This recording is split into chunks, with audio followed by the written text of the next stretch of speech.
Welcome to Hamburgers and Horror, the home of meat, monsters, and mother-son adventures in the post-apocalyptic UK countryside.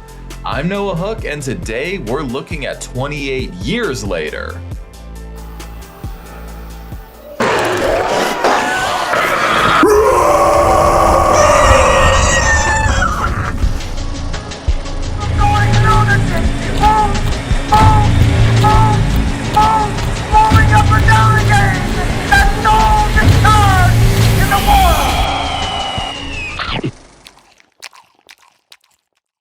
As the title suggests, the story takes place nearly 3 decades after the deadly rage virus first escaped from a biological weapons lab in London. On the small island of Lindisfarne, which is connected to the British mainland via a single causeway, we meet a community that has managed to survive inside the strictly enforced quarantine.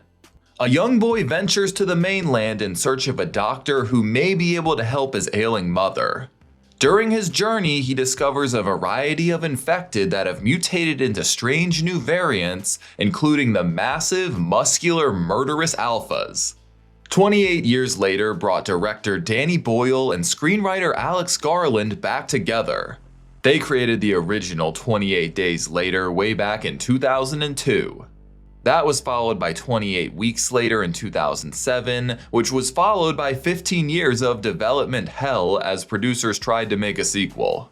The rights reverted back to original producer Andrew McDonald, who sold the distribution rights to Sony under the condition that they fund a new trilogy. More on that in a moment. 28 Years Later stars Alfie Williams as Spike, Jodie Comer as Isla, Aaron Taylor Johnson as Jamie, Ralph Fiennes as Dr. Kelson, and Jack O'Connell as Jimmy Crystal. This also marks the return of cinematographer Anthony Dodd Mantle, who shot the original film as well. The score was composed by Young Fathers, a Scottish progressive hip-hop group. That's fun. I was really surprised when the first trailer dropped for 28 Years Later, partially because I just never expected us to get another sequel, but also because the trailer was so strange. I'm sure y'all have all heard it by now, but that poem is so fucking haunting. It's titled Boots and was written by Rudyard Kipling, so sorry if I mispronounced that, I should have looked into that earlier, in 1903, and this version was recited by Taylor Holmes in 1915. In reality, it plays a pretty small role in the actual film, but it got the hype way up.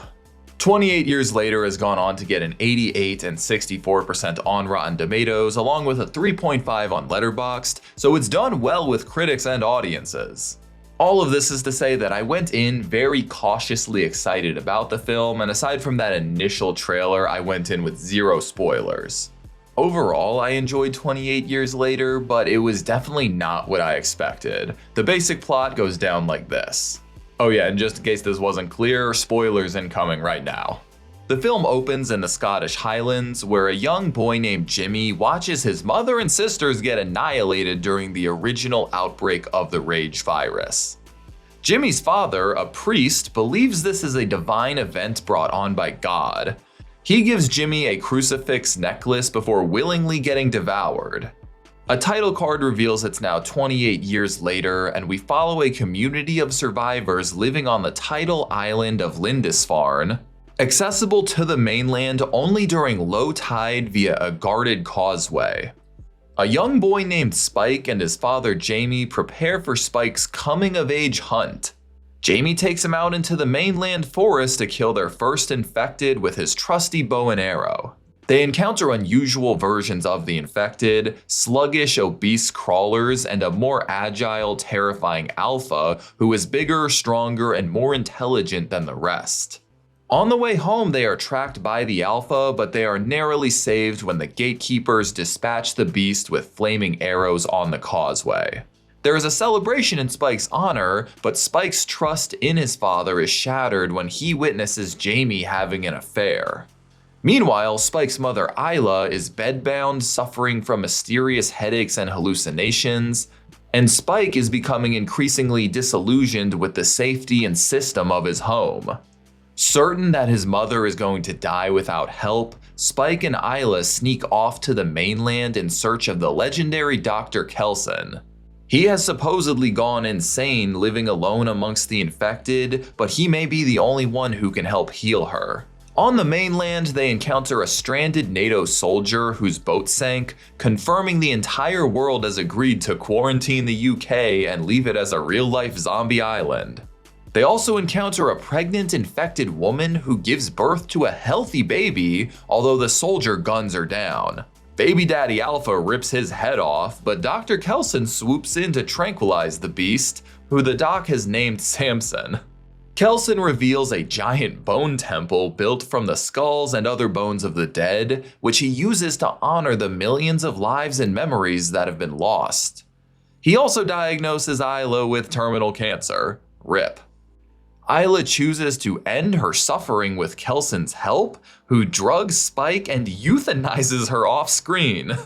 He burns her fucking body and hands the skull to her child. Not traumatizing at all. Spike places her skull at the top of the temple in a heartbreaking farewell. Next, Spike drops the baby, now named Isla, off at the island, but he opts to spend more time on the mainland to explore and find himself. In the film's closing moments, Spike is discovered by the grown-up Jimmy, who now leads a cult who all dress like Jimmy Savile.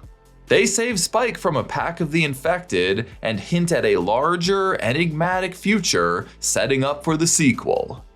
I've got a lot of thoughts on 28 Years Later. Overall, I would say I enjoyed the film, but I can't say that I loved it. I think that it really suffers from I'm part one of a trilogy-itis.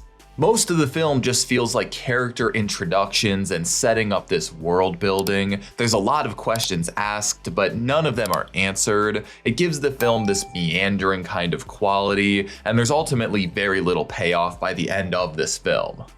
And I mean, I get that to an extent. This is the first film in a trilogy. And I will wait for the whole project before I really pass a true final judgment on this one, but to be completely honest, I'm just fucking tired of trilogies and franchises and cinematic universes, especially within the horror genre.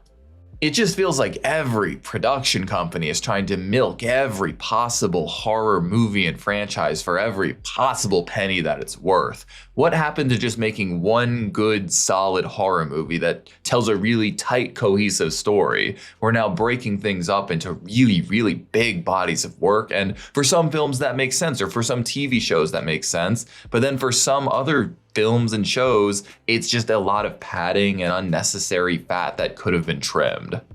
And truthfully, I don't know if that applies to this or not yet. We will see, but it's just a general feeling and frustration I've been having over the past maybe 10 years or so. 28 Days and 28 Weeks are obviously within the same world, but they function as their own efficient and unique story. 28 Years feels like an unfinished part to a larger story, and until those other parts are out, I'm really not going to feel compelled to revisit it on its own. But let me zoom in a bit and take a look at some of the actual qualities of the film, because 28 Years Later definitely has a lot going for it. I thought that the first half, where Spike and Jamie are hunting, was the strongest portion of the film. It was definitely the scariest and the most tense. The introduction of the fat fucks and the alphas was very cool and added an unexpected variety to the creatures.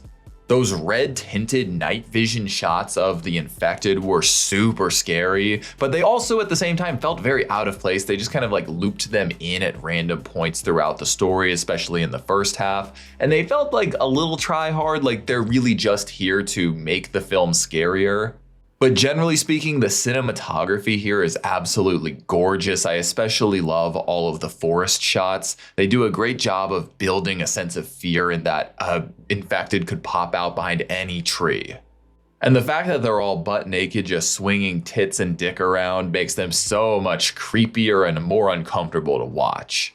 The film was shot on a bunch of adapted iPhones, albeit with really big lenses attached, but it still makes the visuals especially impressive. It's a cool callback to and evolution of the shitty digital cameras they used in the original, which is what gave it such a distinct, pixelated, gritty, realistic look. 28 Years still feels really sleek and contemporary, but it has a really specific speed and frame rate that makes it stand out visually from the crowd. I also want to be sure to mention that the performances here are really, really good. I don't necessarily love all of the characters, but the actors did a great job of bringing a lot of humanity to them and really fleshing them out. Alfie Williams in particular was a real pleasant surprise. I was worried a bit. Kid actors always make me a bit nervous about their iffy acting skills, but he truly held his own amongst the big dogs, and honestly, he was the star of the show. Jodie Comer and Aaron Taylor Johnson do a great job as Spike's parents. They have a really complicated relationship between the three of them, and you could tell Ralph Fiennes is just having a great fucking time as Kelson. But as I just mentioned, I didn't love all of these characters. The other reason I don't like child protagonists in movies is because kids are stupid. Spike went to Zombie Island with his professional zombie killer dad for the first time ever, and they both nearly died like 10 times. So what does he do when he gets back? He immediately grabs his sick, bedridden, delirious mom and says, "Come on, let's go to Zombie Island." Makes a lot of sense. I know the whole point is that Spike has grown up in this more archaic kind of world. He doesn't understand modern medicine or lip filler, but it means that this whole journey is really doomed from the start, and I think we're all pretty clued into that. And I don't necessarily mind that on its own, but it's paired with some other issues. The big one for me is that Isla's cancer is really just treated like a convenient plot device. Sometimes she's asleep, sometimes she's angry, sometimes she basically has dementia, and sometimes she's aware and very capable of killing the infected. They just write her in and out of every scene just based on what they need to happen next. It just feels extra contrived to get to whatever the next goal is in the next scene. And this brings me to one of my bigger issues, which is the middle portion of this film. Just about everything in this portion of the film feels really rushed, really disjointed, and really contrived to just get to the next scene. You're telling me that on the exact same day Spike and Isla sneak out, a fucking NATO boat sinks, a fucking infected is giving birth, and they all just happen to wind up on the same stupid train where an Alpha and Kelson also just happen to be? The NATO boat crashes just so Eric can show up and save Spike, kill the infected mama, and then get killed just in time for Kelson to arrive and take his place. It just felt like a speed run of plot point A to B to C to D as we're rushing towards a conclusion. It didn't feel like natural storytelling. It felt like the writer and director had a bunch of big things they really wanted to happen in the story, and they figured out how they could make those things happen as quickly as possible. Fortunately, the film is a lot slower and involves a lot more character development at the beginning and end, though. I love the time that Spike and Jamie spend together. They showcase a really strong bond despite the very complicated, not so great relationship that's kind of surrounding their personal one as well. And Spike's time with Dr. Kelson is, it's a very big deviation from the rest of the plot of this film. The adventure suddenly halts and we just dive into a dissertation on change, evolution, loss, mourning, memory, and honoring the dead. 28 years later is ultimately reflecting on how we as people and communities deal with loss. The Bone Temple is a physical manifestation of remembering the dead, honoring them, and also questioning what meaning remains and what can come next. Kelson is trying to find the truth to the infected, as well as remember the lives, families, and memories that have been lost along the way. There's a big theme of memory versus myth within the film, as Spike's entire life up until this point has been built around myth. Everything about the old world is just stories to him at this point. He has no concept of modern medicine or technology, and he has to decide what kind of man he'll become in a world of mystery, betrayal, and literal monsters. He wants to build his own memories and learn and see it for himself, as opposed to just relying on his communities and his father's myths and stories. This is ultimately a coming-of-age tale for Spike, and I really think that it's basically just a prequel for the next two films. I appreciated what the filmmakers had to say on the themes of death and remembrance, but at the same time, I felt that Kelson took the film too far into a fantasy kind of direction. The bone temple, his ability to tranquilize the infected within seconds, his ability to survive for 28 years on his own, and the fact Isla let him euthanize her and be added to the temple all break away from the super realistic world that has previously been built. Not to mention that the iodine he's covered in makes him look like the fucking Lorax. I love Ralph Fiennes as much as the next guy, but he just feels like a cartoon character walking around in this world. And I think that I'm in the minority on this one, but all of the Memento Mori and the Memento Amoris stuff just really didn't hit me the way I think the film intended it to. It seems like the film's primary motivation in the final third was to make people cry, and from what I understand, I think it succeeded with a lot of the people I know, but it really didn't impact me or have that kind of emotional resonance, and I've experienced loss. It's not like I can't really relate to it. It just didn't actually hit me in the gut like I think it was supposed to. There's also a few stylistic choices I'm not a big fan of. In particular, there's the action sequences where a zombie or an infected, sorry, I've been calling them zombies a lot. I know that they're not zombies, whatever, where they get killed and the camera does like a freeze frame and kind of zooms around them to show the entry and exit wound, for example. And it just makes it feel like I'm watching fucking Resident Evil or some shitty 2000s video game adaptation. It feels super, super out of place here. And I already mentioned that the night vision kind of shots look super cool and are very tense and scary, but they honestly just feel like filler to me. Like where the aesthetics really benefit 28 Days Later and add to that realistic, gritty feeling, this kind of just feels like some style over substance to me. And that brings me to Jimmy and his gang, the Jimmies. Admittedly, I know basically nothing about Jimmy Savile aside from his not so great Wikipedia page, but having a whole gang based off of him is interesting. It feels very far out of left field. I know that he was somewhat recently outed as a really bad guy, and him being the basis for this probably not good cult like doesn't bother me the way I think some people have been bothered by it, but I just don't know too much about it. It's something I have to do a little more research on my end for, but yeah, it's interesting. I didn't know the reference at first glance. I just thought that they were like weird bleach blonde Children of the Corn Power Ranger wannabes. The kung fu type martial arts they're doing, the flipping around, it all feels super, super absurd. It has me a bit worried that the sequel is going to devolve into just some big blockbuster, absurd, super ultra violent action adventure horror movie. For example, I really like The Northman, but I do not want 28 Days Later to transform into The Northman, if that makes sense. Oh, and my last big gripe is that people were killing the infected up close and really viciously, so fucking casually. The Jimmies were sawing heads off as if one drop of blood getting into your eye or your mouth isn't gonna immediately infect you. I miss the sense of peril that came with being so easily turned into one of these monsters. And also, sorry, I guess it's actually not my very last gripe. This is the last one. The regular infected just feel like cannon fodder at this point. Now you have the alphas and they're the big threat. The regular ones that were so scary are now just kind of hanging out. They're not really a threat. Like when they made 28 Days Later, their whole thing was like, okay, walking zombies aren't scary anymore, so we're gonna make ours fucking fast as fuck.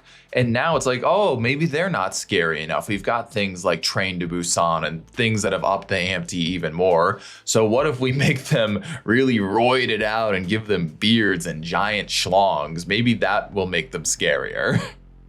And I know that the alphas are kind of like a physical manifestation of like male aggression. The whole thing with the rage virus is that it's made these human beings exceedingly angry, and I guess certain males have their bodies have excelled under that kind of rage and adrenaline, which has made them so big and muscular and especially mean. But I don't know, yes, it's a cool in theory, and maybe it will pan out even further into the series. But right now it's just kind of funny that there's just these big, mean, strong, bearded fellas, and they're kind of like threat number one. But yeah, overall, I enjoyed some elements of 28 Years Later, and there were other elements I clearly didn't enjoy as much. But it does boast some beautiful cinematography, great set design, great performances, gnarly practical effects. The gore is really good here, and there is a lot of other elements to appreciate as well. And yeah, it seems like I'm somewhat in the minority here, as most of my friends and people I've talked to and other reviews I've seen, they've really enjoyed the film and have had less critiques than I have. Personally, I find it to be a little too rushed, unresolved, all over the place, and just disjointed in general though. How I feel about this film will ultimately shift when the sequels come out though. Part 2 was filmed right back to back with this one, so hopefully they're super cohesive and really fill each other's gaps nicely. It's a little concerning to me that Nia DaCosta directed the next one instead of Boyle, not because I have anything against DaCosta or her work or anything, just because it's interesting that he didn't want to do both of them and a whole nother artist is coming in and is going to have their own personal flair to it. I think that that's interesting, potentially exciting, but potentially concerning as well. But yeah, I guess we'll see if they do come together nicely. I just really hope that we don't have another Halloween 2018 trilogy on our hands. I just don't think my poor little heart could take that. But I don't think Boyle and Garland would come up with a trilogy without pre-planning a really kick-ass idea, so generally my hopes are pretty high for this new franchise. But only time will tell. Well, that's about it. Have any of you seen 28 Years Later? And if so, what did you think of it? Were most of my critiques here fair? I feel like in this video I was probably a little bit heavy-handed with them, maybe came off as pretty negative, but overall I pretty much enjoyed the film. I had some fun with it, but yeah, there were lots of holes I was kind of picking apart throughout the whole thing. Be sure to share your thoughts and comments with me down below. I'd love to chat about the film. And be sure to tune in 2 weeks as we check out a new patron request. I'm going to keep it a secret for now. But yeah, thank you all so much for joining me, and an extra thank you to my patrons and my channel members. I appreciate y'all so much. And yeah, thanks so much for watching Hamburgers and Horror. Stay safe out there. Thanks for watching my review of 28 Years Later. If you enjoyed this video, be sure to like and subscribe so you can keep up with all my horror reviews. And if you want to help support the channel further, you should check out my Patreon account. You'll be able to vote for future movies and franchises I cover on the channel. Thanks, y'all.